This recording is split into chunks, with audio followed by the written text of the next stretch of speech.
वांछा pen होगा इसमें। ये रहा मैं सब तक ध्यान नहीं करूँ नाम छोड़। नमस्कार, मैं हूं गोविंद पंतराजू और आप देख रहे हैं द फ्री प्रेस का कार्यक्रम आपकी बात। आपकी बात में आज हम बात करेंगे पिछले दिन हरिद्वार में हुए एक कथित धर्म संसद नामक कार्यक्रम की बात, जिसमें बहुत निंदनीय तरीके से मुस्लिम समुदाय के खिलाफ कुछ बयान दिए गए और उन बयानों को उस धर्म संसद में एक तरह से सभी लोगों ने उन बयानों के पक्ष में सहमति दिखाई। और उन बयानों का जो निहितार्थ है वो एक तरह से ये बताता है कि भारत में मुस्लिम्स के खिलाफ नरसंहार के लिए लोगों को तैयार रहना चाहिए। हालांकि कुछ जो वक्ता थे उन्होंने थोड़ा इसको सॉफ्ट करने की कोशिश की कि धर्म की रक्षा के लिए जब जरूरत हो तब हथियार उठाए जाएं, लेकिन जो कुल ध्वनि उस धर्म संसद की थी वो बहुत नकारात्मक और देश के माहौल में बिल्कुल एक तरह से दो समुदायों को लड़ाने की तरकीब की तरह थी। हालांकि ये जो संगठन था, इस कार्यक्रम को स्थानीय मीडिया ने भी बहुत तवज्जो नहीं दी और ये कोई बहुत बड़ा कोई ऐसा संगठन भी नहीं था, लेकिन विदेशी मीडिया के द्वारा जब इस धर्म संसद की रिपोर्टिंग शुरू हुई विदेशी अखबारों के जरिए और जो टेलीविजन चैनल्स हैं उनके जरिए, तो ये मामला अचानक संज्ञान में आया और उसके बाद बहुत तेजी से जो वीडियो है वो वायरल होने लगे। इसके बाद जो हरिद्वार पुलिस है उसने कुछ कार्रवाई की। उसने कुछ लोगों के खिलाफ 153 ए में आईपीसी की धारा 153 ए में रिपोर्ट दर्ज की, जिसमें अभी हाल में वसीम रिजवी जो अभी हाल में हिंदू हुए हैं उनका नाम है, उनके जो गुरु हैं यति उनका भी नाम है, और अभी दो एक स्वामी धर्मदास और मां अन्नपूर्णा नाम के दो लोगों का नाम और भी उसमें जोड़ा गया है। और स्थानीय पुलिस का कहना है कि जैसे जैसे जो वीडियो हाथ आ रहे हैं उन वीडियो में जिस जिस तरह से लोगों को हम पहचान पा रहे हैं उनके आधार पर रिपोर्ट बढ़ाई जा रही। लेकिन ये जो पूरा मामला है, इस मामले में क्योंकि इसमें बीजेपी के भी कम से कम एक नेता तो शामिल थे ही, और उस दिन एक अन्य कार्यक्रम में जो उत्तराखंड के मुख्यमंत्री हैं वो भी हरिद्वार में मौजूद थे, लेकिन इस कार्यक्रम के खिलाफ इस कार्यक्रम की जो आवाज थी उसके खिलाफ न बीजेपी के किसी बड़े नेता स्थानीय नेता की तरफ से कोई वक्तव्य आया और न देश के जिम्मेदार जो नेता हैं, जो देश के प्रधानमंत्री हैं और उत्तराखंड के मुख्यमंत्री हैं, उस तरह के किसी व्यक्ति की ओर से भी कोई किसी भी तरह का कोई खंडन नहीं आया, किसी भी तरह से इस बयान की निंदा या भर्त्सना की बात नहीं है।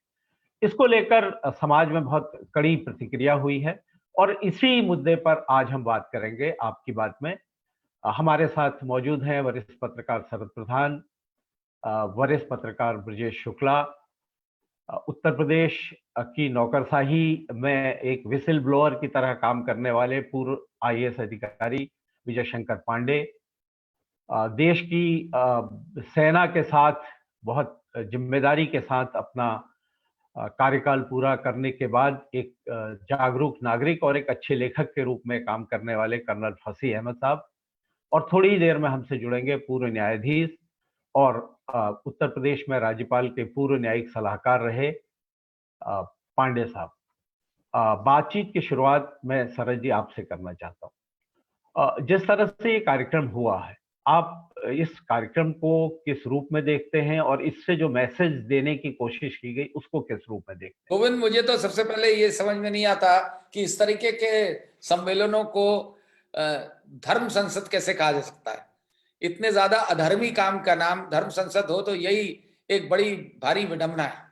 लेकिन ये वैसे ही है जैसे पश्चिम उत्तर प्रदेश और हरियाणा में ऑनर किलिंग्स होती थी। मुझे आज तक नहीं समझ में आया उनको डिसऑनर किलिंग्स क्यों नहीं कहा जाता। वही ये है कि अधर्मी काम इससे ज्यादा नहीं हो सकता। और अगर कोई सोचता है कि हिंदू धर्म इससे हिंदू धर्म का वो लेके चल रहे हैं, झंडा लेके, तो इससे ज्यादा निंदनीय ये चीज नहीं हो सकती। हिंदू धर्म कहीं से नहीं सिखाता है नफरत पैदा करना, कोई धर्म मेरा ख्याल नहीं सिखाता है कि नफरत पैदा करे। और इस तरीके के काम के लिए दुर्भाग्य सबसे ज्यादा ये है कि वहां की सरकार, बीजेपी की लीडरशिप, ये कहना कि एक बीजेपी के नेता मौजूद थे, मेरा मानना यह है कि इसमें हाईएस्ट लेवल से कहीं ना कहीं इस बात को जो नजरअंदाज किया जा रहा है, इसका मतलब साफ साफ है संरक्षण। वरना अभी तक सख्त कार्रवाई हो जानी चाहिए थी। क्योंकि मुझे याद है, और आपको सबको याद होगा, कि कुछ ही टाइम पहले की बात है, जो इंदौर में एक वहां का जो है ये जो ह्यूमरिस्ट का जो मुनव्वर फारूकी नाम था, जो एक शो करने जा रहे थे अपना, और उसको comedy street stand up comedy करते हैं, और उसके लिए वो जाते, इससे पहले कि वो शो करते या कोई चीज ऐसी बोलते जो ऑब्जेक्शनेबल होती, उठा के उनको बंद कर दिया गया। और बड़ी सख्त कार्रवाई, खाली ये छोटी मोटी कार्रवाई नहीं हुई, बड़ी सख्ती से उनके खिलाफ सेडिशन का भी चार्ज लगा, इंसाइटिंग कम्युनल पैशन का भी चार्ज लगा। और इस केस में जहां सब कुछ हो रहा है जमीन पे, कोई कार्रवाई नहीं। इससे क्या मतलब है? मेरा ख्याल जो है प्रशासन को किस तरह करना चाहिए, तो विजय शंकर पांडे बताएंगे, क्योंकि इतने साल सर्विस में रहे और एक क्रूसेडर के रूप में रहे, एक IAS ऑफिसर। मेरा ख्याल वो इस पर सही प्रकाश डालेंगे, क्या होना चाहिए था और क्या नहीं हुआ। बिल्कुल, पांडे जी से ही बात करते हैं। पांडे साहब, जो बात शरद जी ने कही कि क्या होना चाहिए था इस तरह के मामले में और क्या नहीं हुआ, आपको क्या लगता है जिस तरह से हरिद्वार पुलिस और उत्तराखंड प्रशासन इस मामले में बहुत सक्रिय तौर पर काम नहीं कर रहा है, क्या ये उचित है? और अगर अनुचित है तो किस तरह की कार्रवाई होनी चाहिए? देखिए गोविंद जी, जैसा सर प्रधान जी ने कहा, ये बहुत ही दुर्भाग्यपूर्ण एक तरह से घटना है। देखिए, मंच चाहे छोटा हो चाहे बड़ा हो, वहां से अगर कोई इस तरह की बातें करता है और वो बातें डोमेन में आ जाती हैं, तो उस पर देश के कानून के अनुसार सख्त से सख्त कार्रवाई करनी चाहिए। देखिए, मैं आपको याद दिलाऊं, आप लोग को शायद याद होगा कि वरुण गांधी ने 7 या 8 मार्च 2009 को, जब वो पीलीभीत से MP का इलेक्शन लड़ने के लिए आए, तो उन्होंने एक भाषण दिया था कि हम मुसलमानों के हाथ काट लेंगे, ठीक है। और उस समय उनको गिरफ्तार करके, वो जेल में थे और उनके ऊपर NSA भी लगा था। देखिए, ये बात साफ करती है कि कानून तो वही था, उनके ऊपर भी सेक्शन 153A IPC, जो हेट्रेड फैलाने वाला में, वही उन पर आरोप लगा था। तो ये एक उदाहरण दे रहा हूँ, ये प्रदर्शित करता है कि जैसा कि शरद जी ने कहा, इसमें ऊपर से प्रश्रय होने की बात साफ है कि जो लोग आज सत्ता में हैं, उन्हें ये नैरेटिव पसंद आ रहा है। देखिए गोविंद जी, जब ये घृणा फैलाने से वोट मिलता हो और सत्ता मिलती हो, तो ये बड़े दिमाग के लोग, बड़े वाले लोग अब बचे नहीं। आज राजनीति की स्थिति है कि किसी भी तरीके से बस सत्ता लो, देश, समाज, धर्म भाड़ में जाए। तो जब इस तरह की स्थिति बन जाती है, तो इस तरह नैरेटिव सेट करना एक, जिसे कहते हैं कि बड़ा यूजफुल सा लगता है लोगों को, कि लोगों को लगने लगता है कि शायद इस तरह की बातों से जनमानस प्रभावित होकर, बाकी तो कुछ करते नहीं ये लोग, तो इसी से प्रभावित होकर शायद वोट दे दे। तो मैं बिल्कुल साफ मानता हूं कि इसमें सख्त कार्रवाई होनी चाहिए थी। कानून के अनुसार इसे 5 साल की सजा है ऐसे लोगों पर जो इस तरह के भाषण देते के चलते दो समुदायों के बीच में या लोगों के बीच में एक दुर्भावना पैदा हो। और जो अटरेंसेस किए गए हैं इस मीटिंग में, जो हम लोगों ने सुना है, जो भी वीडियो आए हैं सामने पब्लिक डोमेन में, वो साफ प्रदर्शित करते हैं कि वहां पे बैठे लोगों ने इस तरह की बातें कही, जिससे हिंदू मुस्लिम के बीच में सद्भावना बिगड़ने की पूरी संभावना बनी। और इस तरह की बातें किया जाना कानून के विरुद्ध था, इसलिए इन्हें जेल जाना चाहिए। बिल्कुल, जेल जाना चाहिए। और जो हरिद्वार पुलिस है उसको अपनी सक्रियता दिखानी चाहिए। सिर्फ FIR में लोगों के नाम बढ़ाने से काम नहीं होगा, गिरफ्तारियां भी होनी चाहिए, कार्रवाई भी होनी चाहिए। लेकिन इस पूरी घटना के बाद मुस्लिम समुदाय में खास तौर पर जो मुसलमान जो राजनीति है उसका प्रतिनिधित्व करने वाला एक सिरा है जो एआई जो असदुद्दीन ओवैसी के MIM जिसका वो प्रतिनिधित्व करते हैं, वो बहुत इसको लेकर जो प्रतिक्रिया है उनकी प्रतिक्रिया बहुत कड़ी है और वो भी मुकाबले का हथियार का मुकाबला हथियार से जैसी बातें वो भी करने लगे। और दूसरी तरफ सलमान खुर्शीद जैसे नेता जो कांग्रेस के नेता हैं, उनका जो बयान है मुझे लगता है कि उन्होंने बहुत इस मामले में काफी बहुत सराहनीय उनके बयान को मैं मानता हूं, क्योंकि उन्होंने कहा है कि ये जो भड़काऊ बयान है ये मुसलमान समुदाय के खिलाफ नहीं है, मुस्लिम समुदाय के खिलाफ नहीं है, बल्कि ये तो सनातन धर्म के खिलाफ है। अब कर्नल फसीह अहमद साहब एक नागरिक होने के नाते, एक मुस्लिम नागरिक होने के नाते आप किस तरह से इस पूरी घटनाक्रम है उसको देखते हैं और आपको क्या लगता है शासन को, सरकार को, हमारे राष्ट्रीय स्तर के नेता हैं उनको इस तरह के मामले में उनका क्या दृष्टिकोण दिखाई देना चाहिए?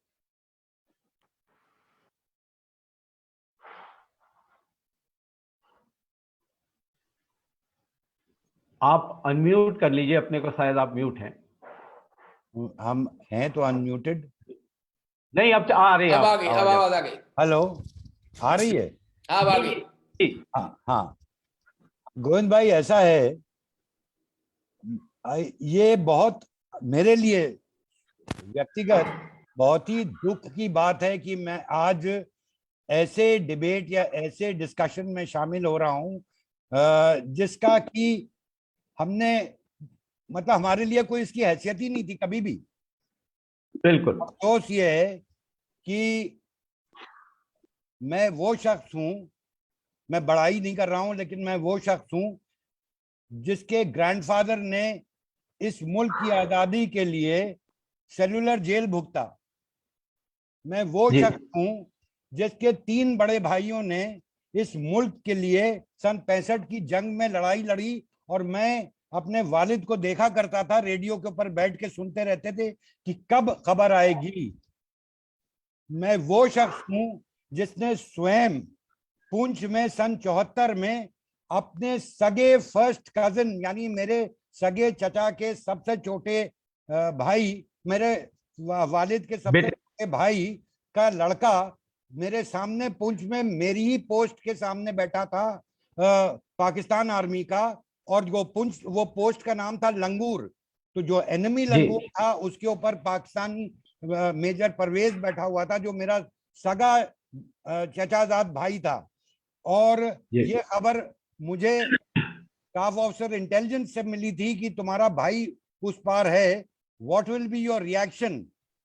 तो मैंने कहा था मैं तोपखाने वाला हूं और इत्तेफाक से एनिमी लंगूर जो है वो मेरा एक रजिस्टर्ड टारगेट है, तो अगर कुछ एक भी बलून ऊपर गया तो मेरी 18 की 18 तोपें 5.5 इंच गन्स जो हैं वो उसी टारगेट के ऊपर गिरेंगी जाके। तो अफसोस ये होता है कि इस मुल्क में इस उम्र में जाके मुझे ये सब सुनने को मिल रहा है, बहुत अफसोस, निहायत अफसोस। आप और ये खाली मेरी वो नहीं है, जी जी जी, नेवल चीफ ने इसको क्या नाम है वो किया है, आर्मी चीफ जनरल ने इसको वो कहा है।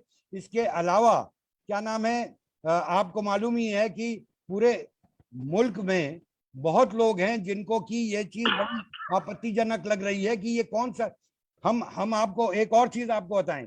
जब मैं सबसे पहले यहाँ से निकला था, जॉर्डन में उतरा था, इमिग्रेशन के टाइम पे मेरे से उसने पूछा आर यू अ मुस्लिम, हमारा पासपोर्ट देख के, तो मैंने उसको बोला था no I am an Indian.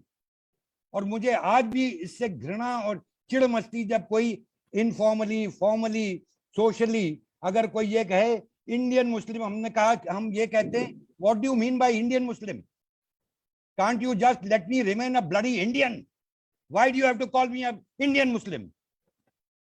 तो ये मुझे एक बहुत निहायत ही गुस्से का वो है कि ये सब चीजें हमें देखने को मिल रही हैं।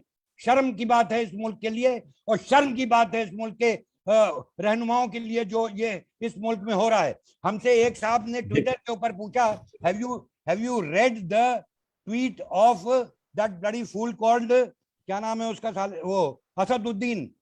तो हमने कहा I don't read tweets of lunatics and I don't expect any educated person to take cognizance of the other lunatics that are present here. इसके आगे मेरे पास कोई शब्द नहीं है मेरे पास सिवाय एंगर के कि ये हमारा मुल्क है। दिस इज व्हाट, इसके ऊपर मैंने कॉन्स्टिट्यूशन पे कसम खाई थी अपनी जान देने के लिए। बस ये जो ओवैसी ने जो बोला, आपको क्या लगता है कि इस ये ओवैसी का भी उद्देश्य वही है जो बीजेपी का है, उन्हीं का पर्पस सर्व कर रहे हैं? He has to be bloody hanged. He has to be hanged. I can मैं थोड़ा सा उत्तेजित हो रहा हूँ लेकिन काम डाउन। हाँ। लेकिन ये बात है कि जिस तरह ये इसके पास इसका कोई इलाज नहीं है, आउटराइट ट्रीजन है, आउटराइट ट्रीजन है ये। He has to be taken to task. और ये जो कर रहा है ये किसी की संरक्षण में कर रहा है, ये नहीं तो इसकी औकात नहीं है इस तरह के स्टेटमेंट्स देने की। और ये पहले भी दे चुके हैं ये लोग, है कि 15 मिनट पुलिस हटा लो और फिर देखो। ये सब क्या नाम है, एक बहुत ही planned. We are not idiots, we are not fools sitting here. नहीं, लोग ये जानबूझ के करा जा रहा है प्रोवोक करने के लिए, ये मिली भगत है। ये बिल्कुल मेरा भी यही मानना है गोविंद की, ये मिली भगत है। और इस तरीके के स्टेटमेंट्स आते हैं, बाकायदा करे जाते हैं प्लान्ड वे में, फिक्स है, ये फिक्स मैच है। एक चीज आपको बताएं, फौज में कोई कभी क्या नाम है सेंसस नहीं लिया गया है, लेकिन हम लोग को अंदाजन मालूम है कि about 3% of the Indian army air force navy is the so called Muslims. आपको ये मालूम है इन्फेंट्री बटालियंस में राजपूत, राजरिफ, जैकरिफ, जैकेलाई, ग्रेनेडियर्स, आपके मद्रास पल्टन, पंजाब रेजिमेंट, पंजाब, इसके अलावा पुराने रिसाले, Skinner's horse, 7th cavalry, 3rd cavalry, Gardner's horse, सबों में, और इसके अलावा आर्टिलरी में जो क्या नाम है मिक्स क्लास कॉम्पोजिशन है, उसमें बेपनाह मुस्लिम्स हैं। और कभी उनसे ये नहीं पूछा गया कि भाई तुम कौन हो। हमने सबने एक साथ उसी मंदिर के अंदर अल्लाह का नाम भी लिया है और क्या नाम है आरती भी गाई है। आरती शायद आप लोग से ज्यादा तेज मैं गा लूंगा आज भी, आप ज्यादा तेज गा लूंगा आरती। मैंने 35 साल आरती पढ़ी है मंदिर में। एवरी ट्यूसडे हमारा मंदिर परेड होती थी, whether I was in field और आई वाज इन पीस। तो ये we can understand your agitation, it's very rightful। आपका जो अफसोस है, आपका जो गुस्सा है, वो सिर्फ आपका गुस्सा नहीं है, बल्कि वो भारत के हर जागरूक नागरिक का गुस्सा है, चाहे वो किसी भी धर्म का हो, जो संविधान को मानने वाला है, उसका ये गुस्सा है। और हम इस गुस्से में आपके साथ हैं, इस अफसोस में आपके साथ हैं। लेकिन ब्रजेश जी, जिस तरह से पूरा घटनाक्रम हुआ, हमारी हरिद्वार के पत्रकार मित्रों से जब बात हुई तो उनका कहना था कि ऐसे आयोजन हरिद्वार में हर दूसरे तीसरे महीने में किसी न किसी तरह से होते हैं, जिसमें किसी न किसी तरह से कभी इस तरह की बात, कभी कोई और दूसरी बात, कभी किसी मंदिर को लेकर बात, इस तरह की बात, लेकिन उनको बहुत गंभीरता से नहीं लिया जाता। आपको क्या लगता है इस पूरे मामले को लेकर, आप इसको किस रूप में देखते हैं? गोविंद जी, इसमें मैं थोड़ा समय लूंगा आपसे। कभी मैं समय लेता नहीं हूं, ज्यादा समय की मांग नहीं करता, लेकिन इसलिए समय ले रहा हूं कि मैं बता सकूं कि सनातन धर्म क्या है और ये मूर्ख क्या कह रहे थे। इसलिए मैं आपसे समय ले रहा हूं। समस्या ये है, ये मूर्ख से ज्यादा धूर्त लगते हैं मुझे। हाँ, मैं एक बात बता रहा हूं कि है क्या, इन मूर्खों को मालूम नहीं है। जिनको ना मालूम उन्हें मूर्ख ही कहा जा सकता है। धूर्त तो है ही है, क्योंकि इस तरह बिना जाने बोल रहे हैं, इसलिए धूर्त हैं। गोविंद जी, जब वेद व्यास ने 18 पुराणों की रचना कर ली, गीता की रचना कर ली और श्रीमद् भागवत की रचना कर ली, तो उनसे सवाल पूछा गया था कि साहब इतना खंडन मंडन हो गया है, आखिर धर्म है क्या? क्या धर्म है, इसका सार क्या है?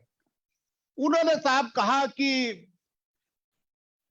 आत्मना प्रतिकूलानी परेशान न समाचरित। जो अपनी आत्मा को अच्छा न लगे, जो दूसरे आपके साथ कोई करे, अपनी आत्मा को अच्छा न लगे, वो दूसरे के साथ ना करना ही धर्म है।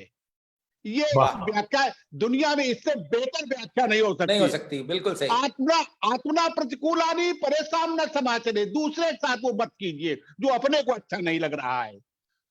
इसके बाद गोस्वामी तुलसीदास ने पहले ही चेतावनी दे दी थी कि जो का झूठ मस्खरी नाना कलयुग सोई गुणवंत बखाना। जो झूठ मस्खरी बेईमानी लंपटी कर लेगा वही गुणवंत कहलाएगा।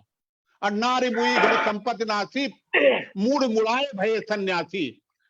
भाई औरत घर की मर गई, सन्यासी बन गए, ज्ञान देने लगे। उनको मालूम नहीं है। चारवाक ने तो कह दिया था अनिश्वरवाद की कोई ईश्वर नहीं है, वो ऋषि कहलाए सनातन धर्म में, उनका ऋषि दर्जा है। और हम आप तो एक ही जगह रहते हैं। आपके यहाँ कोई शैव है, कोई वैष्णव है, कोई किसी की पूजा करता है, और एक ऐसा भी होता है जो सबकी मजाक बनाता है कि अरे सब देखो क्या कर रहे हैं। कोई किसी की इस तरह शब्द कहता है कोई? सब लोग उसी समाज में मजा लेते हैं, उसी समाज में हंसते हैं और फिर अपने निष्ठा से उसमें लग जाते हैं। तुलसीदास ने तो कहा था कि सिए राम में सब जग जानी करो प्रणाम जोर जो। उन्हें हिंदू मुस्लिम तो नहीं किया था, कहा पूरे दुनिया को सीता और राम की तरह देख रहे हैं। रहीम ने कहा रहीमन या संसार में सबसे मिलिए धाय, ना जाने के रूप में नारायण मिल जाएं। गोविंद जी मेरी आवाज आ रही है आपको? हाँ, हेलो, आवाज तो आ रही है। हाँ, यस, हाँ आवाज आ रही है ना आपको? आ रही है हाँ। साहब। जी आ रही है। अब 1 मिनट और लेंगे आपको गोविंद जी। आज इसलिए लूंगा कि इन धूर्तों और मूर्खों को बताया जा सके कि किस धर्म में रहकर किसके बात कर रहे हैं। एक नाथ जी बहुत बड़े संत हुए महाराष्ट्र में। वो चले गंगोत्री से जल लेकर चले रामेश्वरम में चढ़ाने के लिए। जब रामेश्वरम का शिखर दिखने लगा, मंदिर दिखने लगा, तब देखा कि एक गधा जो है प्यास से तड़प रहा था और वो देखते रहे। उन्होंने सोचा मैं इतनी दूर से आया हूं, कई हजार किलोमीटर चलने की यात्रा करके आया हूं, लेकिन यदि ये गंगा जल इसको न पिलाऊंगा तो ये मर जाएगा। वो 1 मिनट सोचते रहे किंगद मूल, और फिर उन्होंने सोचा शंकर जी से चढ़ाने से ज्यादा अच्छा है इस गधे की जान बचा लूं, और उसको उन्होंने वही गंगा जल पिला दिया। ये इसका वर्णन है कि उन्होंने कहा, भगवान शिव ने कहा कि एक नाथ तुमने मुझे इस रूप में भी पहचान लिया। ये उस धर्म में रह करके इस तरह की विखंडन वाली बातें की जा रही हैं। इन्हें मालूम नहीं है। इनसे आप पूछ लीजिए कि धर्म का सार क्या है, धर्म क्या है। ये सिर्फ नाटक नौटंकी वाले लोग हैं, इन्हें कुछ नहीं मालूम है। सिर्फ प्रचार पाने के लिए, कुछ दान दक्षिणा पाने के लिए, कुछ ज्यादा पैसा कमाने के लिए इस तरह के आप शकुनी बातें करते हैं, धूर्तता की बातें करते हैं और मूर्खता की बातें करते हैं। ब्रिजेश, इन लोगों के साथ कुछ राजनीतिक कनेक्ट नहीं लगता है कि राजनीतिक इनको कहीं से संरक्षण मिल रहा है, इसीलिए इतनी आवाज। वास्तव में अब आप कहीं जाइए, किसी मंत्री के यहाँ जाइए, कहीं चले जाइए, मैं किसी एक उत्साह नहीं कह रहा हूं, आपको तमाम दंडवती करने वाले मिलेंगे। पता चला स्वामी जी बैठे हैं तो आप प्रवेश नहीं कर सकते। फिर जब तक स्वामी जी की विदाई नहीं हो जाएगी तब तक आपका प्रवेश, क्योंकि पंडित जी तो पूरा वो जो इसी तरह के लोग जो पूरा कुंडली बता के जाते हैं, तो सारा नहीं, लेकिन ब्रजेश जी ऐसा है कि हम बिल्कुल हर भगवाधारी को उसको भी इनकी श्रेणी में नहीं रख सकते। नहीं, देखो मैं कह रहा हूं, मैं ये बात कह रहा हूं कि देखिए, आप देखिए यहाँ पर हुआ चित्रकूट में, वहां के भाषण उठा के देखिए आप, वहां तर्कपूर्ण बातें हुई, तथ्यों की बातें हुई, क्योंकि राम भद्राचार्य उसके आयोजक थे। और राम भद्राचार्य ने ऐसे लोग जब आते हैं वो धर्म के मर्म को समझते हैं। बिल्कुल सही बात है। हमें ये फर्क भी साफ समझना होगा कि भगवा पहन लेने से कोई संत नहीं बन जाता, बल्कि संत और जो गुंडे हैं उनके बीच का फर्क भी समझना होगा। और जो गुंडे भगवाधारी होके इस तरह का काम करते हैं उनके खिलाफ कार्रवाई करना सरकार की और हमारे कानून जारी है। गोविंद जी, तमाम संत उसमें बोले, तमाम संत बोले, रमेश भाई ओझा भी आए थे उसमें, आप उनके भाषण देखिए, एक शब्द आप नहीं पकड़ सकते कि किसी की कड़ी आलोचना, कड़े शब्द कहे हूं। लेकिन इनके जिन लोगों ने किया है, जिनके नाम बता रहे हैं, इनको प्रचार की भूख है। और जी विवाद बिल्कुल। की और भूख है। इस तरह के विवादित बयानों से, इस तरह के विवाद कारनामों से से चर्चा में आते हैं बात और चर्चा में मीडिया भी एक तरह से उनको लाता है और उनका मकसद जिनको कोई नहीं जानता उनको बहुत सारे लोग जान जाते हैं। सीबी पांडे साहब भी हमारे साथ जुड़ गए। पांडे जी, इस पूरे घटनाक्रम पर जिस तरह से जो सरकार और बीजेपी के शीर्ष नेता हैं, जो हिंदुत्व की बात करने वाले नेता हैं, हिंदू की बात करने वाले नेता हैं, उनकी चुप्पी आपको क्या दिखाती है? एक तरफ इतनी भयंकर, इतनी एक तरह से बहुत ही निंदनीय बात कही गई है कि आप नरसंहार जैसी बात के लिए लोगों को तैयार रहने को कहा गया। दूसरी तरफ जो जिम्मेदार लोग हैं उनकी चुप्पी, आप किस रूप में देखते हैं? देखिए, हम देखिए सरकार की बात और पार्टी की बात और जनता की बात, तीनों को तीन नजरिए से देखना। देखिए, सरकार में जो लोग हैं वो तो एक संविधान से बने हुए हैं, रूल ऑफ लॉ है, संविधान के अपने आदर्श हैं और उन संविधान के आदर्शों में कोई संदेह की बात नहीं है, कानून है। अगर आप सरकार चला रहे हैं तो जो भी किसी भी धर्म के में अगर वो नफरत फैलाता है तो उसके लिए कानून में आईपीसी में प्रोविजन है और भी बहुत से प्रोविजन है जिसके अंदर कार्रवाई करनी चाहिए। और अगर वो नहीं करते हैं तो सरकार में जो लोग बैठे हैं उनकी अक्षमता निश्चित रूप से साफ है। और ऐसे मामलों में अगर इसीलिए न्यायालय बना है, मैं कहता हूं कि जिन लोगों ने ऐसे भाषण दिए और सरकार ने उस पर कार्रवाई कर रही है तो कोई न किसी एक्टिविस्ट को न्यायालय के सामने जाना चाहिए और कहना चाहिए कि आप संविधान के रक्षक हैं और ये जो सरकार में बैठे लोग हैं ये संविधान के अनुरूप कार्य नहीं करें, इनके खिलाफ कार्रवाई। एक तो ये हो गई सरकार का दायित्व है, उसमें कोई अस्पष्टता नहीं है, बिल्कुल उनके खिलाफ कार्रवाई होनी। अब जहां तक राजनीतिक पार्टी का है तो राजनीतिक पार्टी के कोई एक राजनीतिक पार्टी अगर भारतीय जनता पार्टी है तो जिस तरह से भारतीय जनता पार्टी में कुछ लोग हैं उसी तरह ओवैसी के पार्टी में खुद उसके राष्ट्रीय अध्यक्ष हैं और वो उसका फायदा, मौके का फायदा उठाते हैं। देखिए, हम कितना भी छिपाने की कोशिश भारतीय जनता पार्टी के लोग कर रहे हैं और ओवैसी कितने भी राष्ट्रवादी बनने की कोशिश कर रहे हैं, लेकिन सब दोनों अगर ये हिंदुओं के कार्ड खेल रहे हैं तो ओवैसी मुस्लिम कार्ड खेल रहा है। बहुत से राजनीतिक पार्टियां हैं जो मुस्लिम और हिंदू कार्ड खेल रही हैं और ये जो राजनीतिक पार्टियां हैं उनसे जुड़े हुए लोगों को वो उकसाती रहती हैं कि तुम, वो भले न कहें जो बड़े नेता हैं, वो कुछ लोगों को उकसाती रहती हैं और वो उकसाती रहती हैं ताकि वो मामला जब उठे तो उससे पोलराइजेशन करने का इनको मौका मिले। ये भले ये अंदर खाने में काम कर रहे हो, लेकिन वो जैसे बाहर किसी को लगा दिया कि जाओ तुम भड़काओ और बाकी हम देख लें, तो वो भड़काने वाले काम करें और निश्चित रूप से इन लोगों को राजनीतिक लाभ लेने के लिए कोशिश हो रही है। अब जैसे ओवैसी के बयान आपने सुनिए, जिस तरह से ओवैसी बयान देते हैं उसको खिलाफ क्यों नहीं कार्रवाई होती है, मुझे तो बड़ा आश्चर्य होता है कि अभी तक उसके खिलाफ कार्रवाई नहीं। अभी तो मैंने 2-4 दिन पहले ही इसका सुना था, कह रहा है कि हम जो है एक एक चीज का ख्याल रखेंगे, जो हमारे योगी और मोदी ने जो जो किया है मेरे खिलाफ, एक एक चीज का ख्याल रखेंगे और ये नहीं तो अल्लाह ख्याल रखेंगे और अल्लाह इनका हिसाब लेंगे। अब अल्लाह ऐसा सारा हिसाब लेंगे इनके योगी मोदी से खिलाफ, तो अगर ऐसी बात कहेगा तो उसके खिलाफ आप कार्रवाई इसलिए नहीं करते हैं कि वो आपको भारतीय जनता पार्टी के सत्ता में लोग बैठे हैं उनके लिए कन्वीनियंस है, कहा कि तभी ये हिंदुओं को भड़का पाएंगे, जो इनके हिंदू भड़काने वाले हैं तभी तो वो भड़काने पाएंगे। बिल्कुल बिल्कुल भड़काने वाली मिली भगत, ये मिली भगत लगती कि नहीं पांडे जी? ये बड़ा खतरनाक है। तो इसलिए, लेकिन जो लोग जागरूक नागरिक हैं, समाज में लोग हैं जो जान देश के, भारत के, जैसे अभी कर्नल साहब ने जो दुख पीड़ा की, जैसे कि शरद प्रधान जी ने पीड़ा की, हम सब लोग को पीड़ा हो रही है कि हम एक स्वाभिमान लोकतंत्र की तरफ बड़ी तेजी से बढ़ रहे हैं। 70-75 साल अमृत महोत्सव मनाने जा रहे हैं।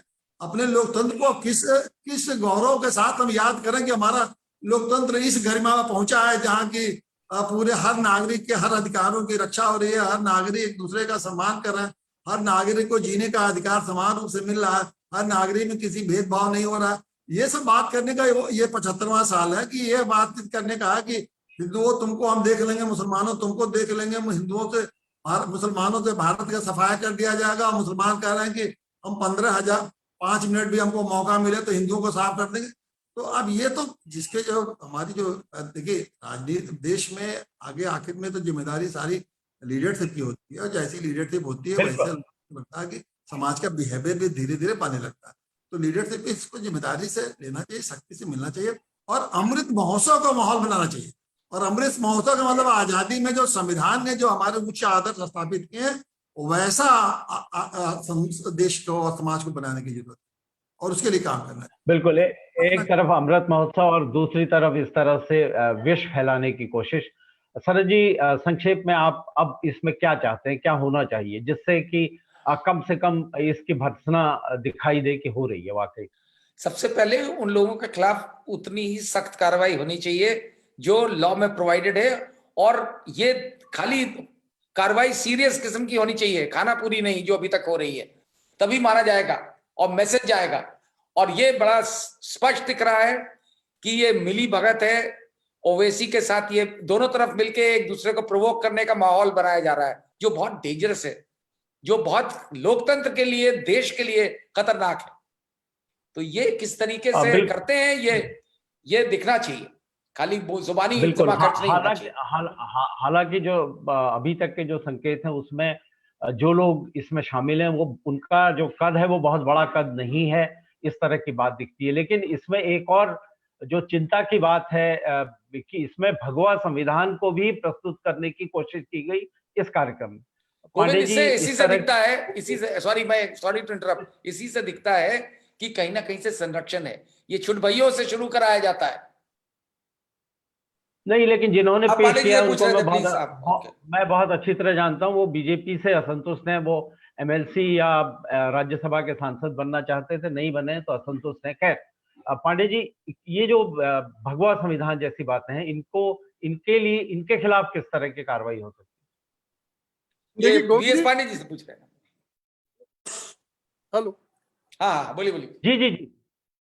गोविंद जी, देखिए ऐसा है कि ये सब चीजें जैसा कि शरद जी ने कहा और आप भी कह रहे हैं कि शुरुआत इसकी छुटभइये करते हैं, लेकिन इसके पीछे की जो पूरी उसको देखना चाहिए। देखिए आप और हम ये बात अच्छी तरह समझ लें कि अगर जो पार्टी आज शासन में है और जिसको मैंडेट प्राप्त है, अगर वो हिंदू राष्ट्र की बात करती हो और तरह तरह की अन्य विवादास्पद चीजों को उठाती हो, तो उसी लाइन पर अगर ये सब बातें की जाएंगी नए संविधान की, तो उसको एक साथ जोड़ के देखिए, ये आइसोलेशन में नहीं है। अच्छा, इसको कभी भी मैं बड़ा स्पष्ट कह रहा हूँ कि इसको छोटा मानकर इग्नोर न किया जाए। ये बड़ी एक सोच का एक शुरुआत है और ये लोग वॉच करते हैं कि जनता किस तरह देख रही। अगर कुछ न हुआ तो ये कल चिंगारी बन जाएगी। आपको राम मंदिर आंदोलन की अगर आप देखें तो इसकी शुरुआत कितनी छोटी थी, लेकिन बात आज आकर ये पूरे देश को खा लेने वाली आग बन गई है।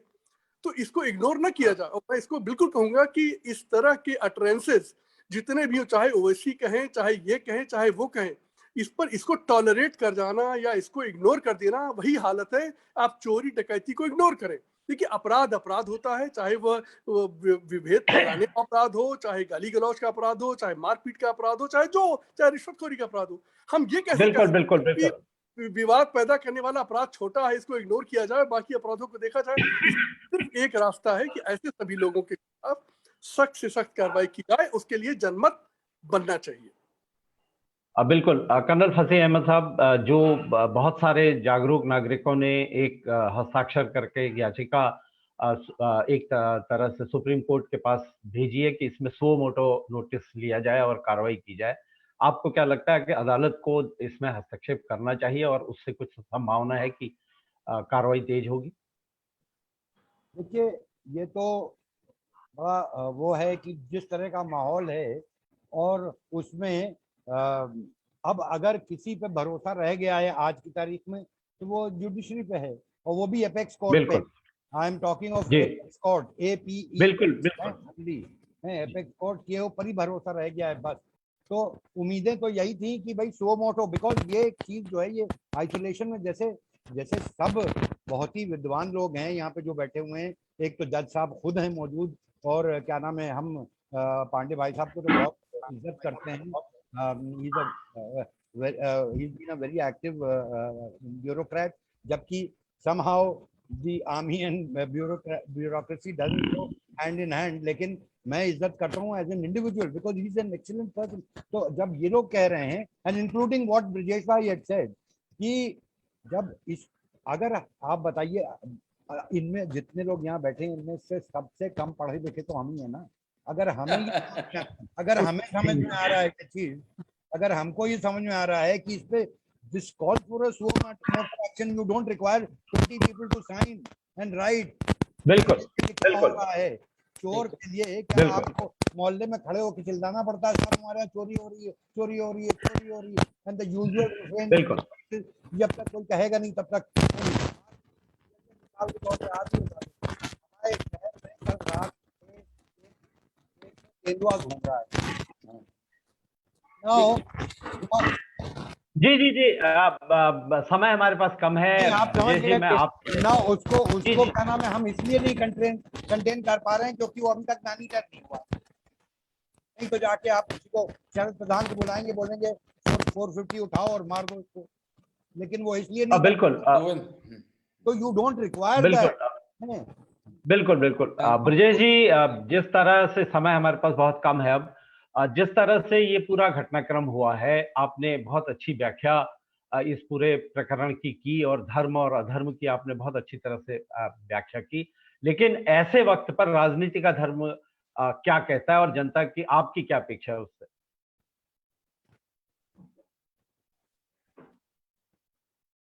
ब्रजेश जी, आप अनम्यूट कर लीजिए अपने को।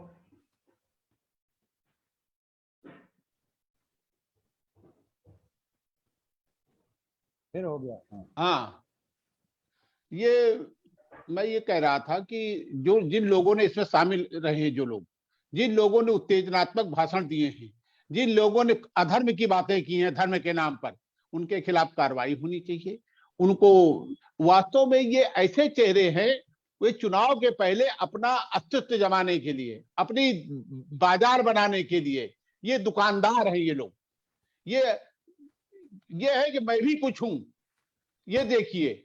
और इसीलिए किया गया है। मैं ये कह रहा था कि चित्रकूट में हुआ, बहुत बड़े बड़े धर्माचार्य आए, उनके जवाब में तो कुछ नहीं निकला।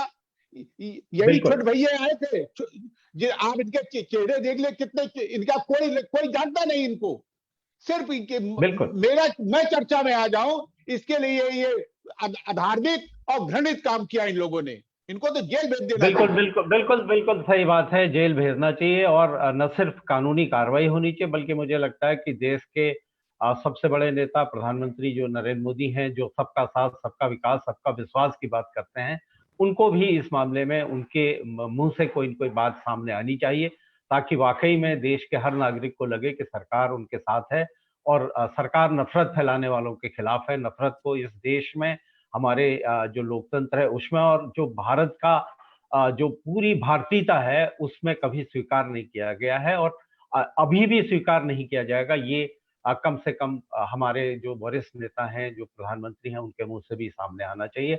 हम इसी उम्मीद के साथ आज आपकी बात को यहीं पर समाप्त करते हैं। हम अपने श्रोताओं, अपने दर्शकों का आह्वान करते हैं कि वो हमको लाइक करें, सब्सक्राइब करें, शेयर करें और अपने अमूल्य विचारों से, अपनी टिप्पणियों से लगातार हमको अवगत कराते रहें, ताकि द फ्री प्रेस के जरिए जिस बेहतर और निष्पक्ष पत्रकारिता को आगे बढ़ाने की हम कोशिश कर रहे हैं वो सफल हो सके। आप सबका आभार, धन्यवाद, नमस्कार।